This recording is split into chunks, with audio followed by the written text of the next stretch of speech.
आज हम class 7th का चैप्टर 9 चिड़िया की बच्ची का आगे का पार्ट पढ़ेंगे।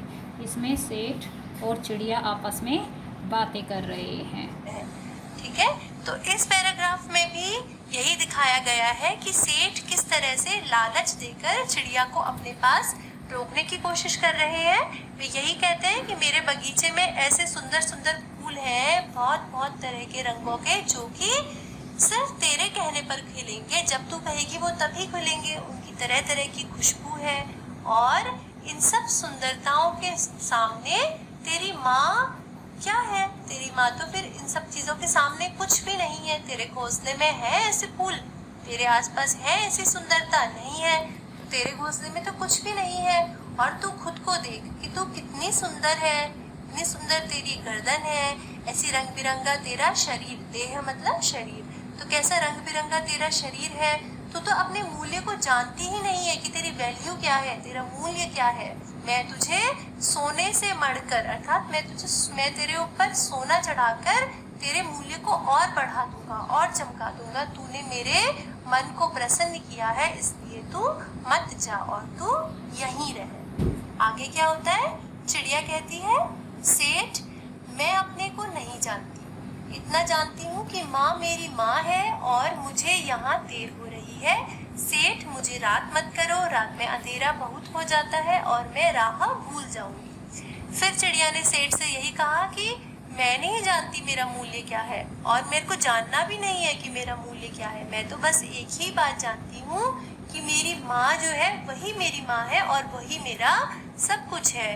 तुम्हारे इस ऐश्वर्य की मुझे कोई जरूरत नहीं। मुझे देर हो रही है, मुझे रात मत करो, अर्थात मुझे जल्दी जाने दो, वरना रात हो जाएगी, अंधेरा हो जाएगा और मैं अपने घर का रास्ता भूल जाऊंगी। फिर सेठ ने कहा, अच्छा चिड़िया, जाती हो तो जाओ, पर इस बगीचे को अपना ही समझो, तुम बड़ी सुंदर हो। फिर आगे यह कहने के साथ ही सेठ ने एक बटन दबा दिया।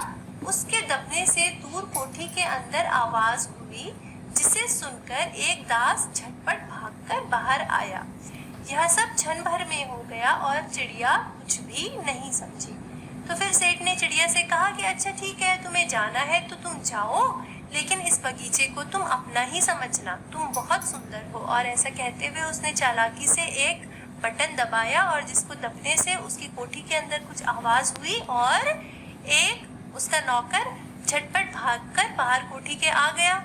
और ये सब इतनी जल्दी हुआ कि चिड़िया को कुछ भी समझ में नहीं आया कि ये सब कैसे हुआ।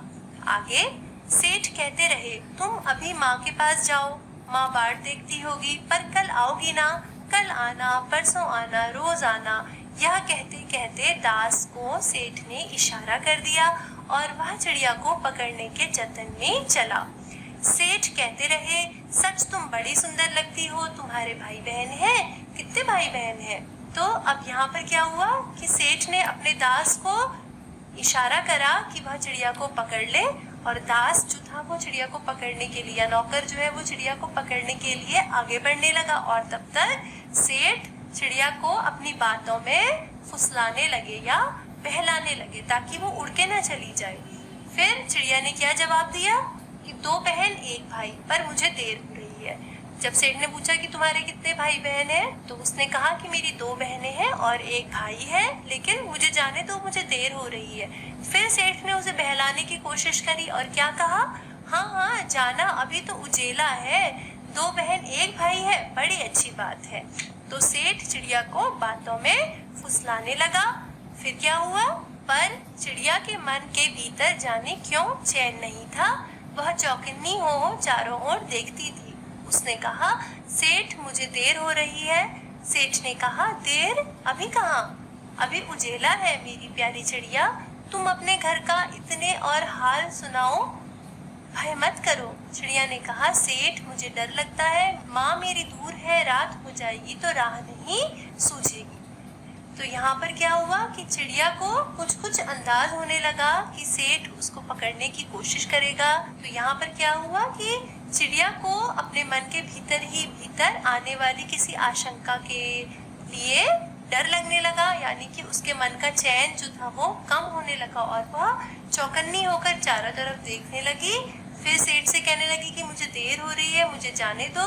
तो सेठ ने उसे फिर फुसलाया कि अभी तो बहुत समय है, अभी उजाला है और अपने घर के बारे में कुछ और बताओ, मत डरो। चिड़िया ने कहा कि मुझे बहुत डर लगता है, मेरी माँ काफी दूर है, तो सेठ आप मुझे जाने दीजिए, अगर रात हो जाएगी तो मुझे रास्ता पता नहीं चलेगा। फिर आगे क्या हुआ? इतने में चिड़िया को बोध हुआ कि जैसे एक कठोर स्पर्श उसके देह को छू गया। वह चीख देकर चिचियाई और एकदम उड़ी। नौकर के फैले हुए पंजों में वह आकर भी नहीं आ सकी। तब वह उड़ती हुई एक सांस में माँ के पास गई और माँ की गोद में गिरकर सुबकने लगी, ओ माँ, ओ माँ।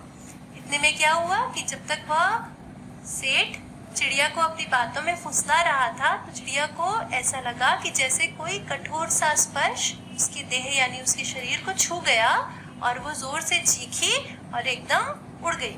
नौकर के हाथ में आकर भी वह नहीं आ सकी और उड़ती हुई सीधे अपनी माँ की गोद में गई और रोने लगी। फिर क्या हुआ? माँ ने बच्ची को छाती से चिपटाकर पूछा, क्या है मेरी बच्ची, क्या है? पर बच्ची कांप कांप कर माँ की छाती से और चिपक गई, बोली कुछ नहीं, बस सुबकती रही, ओ माँ, ओ माँ। तो जब बच्ची इस तरह माँ के पास छोटी चिड़िया रोने लगी, तो माँ ने अपनी बेटी से पूछा या उस छोटी चिड़िया से पूछा कि क्या हुआ मेरी बच्ची, तुम्हें क्या हुआ, तुम क्यों रो रही हो? तो बच्ची कांपने लगी और माँ की छाती से जोरों से चिपक गई और कुछ नहीं बोली और माँ माँ करते हुए सुबकने लगी। बड़ी देर में उसे ढांढस बंधा और तब वह पलक मींचकर उस छाती में ही चिपककर सो गई, जैसे कि अब पलक ना खोलेगी। थोड़ी देर के बाद जब उसको ढांढस बंधा अर्थात जब उसको थोड़ा हिम्मत आई, तो वह आंखें बंद करके, पलक मींच कर अर्थात आंखें मींचना अर्थात होता है बंद करना, यानी कि पलकों को बंद करके या आंखों को बंद करके अपनी माँ से चिपक कर ही सो गई। और उसका मन ऐसा हुआ कि अब वह सदा इसी तरह अपनी माँ से चिपक कर सोई रहे और कभी भी अपनी आंखों को ना खोले।